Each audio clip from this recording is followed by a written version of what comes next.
Now this is the Boston Elevated Railroad Strauss Bascule Bridge, which is the Strauss underneath Counterweight Train Bascule Bridge. It's no longer exists. It's built in 1919. Deck of the Bascule, and it was removed in 1975.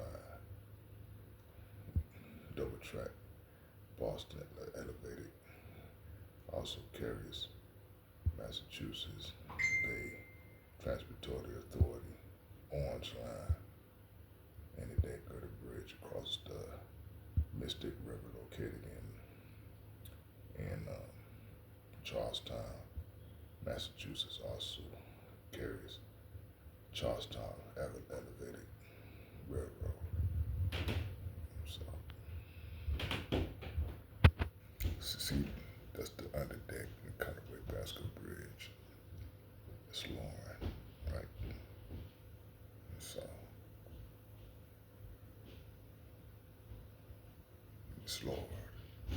And then in the background is the Strauss over here, Counterweight, which is the Alfred Street Milton Bridge.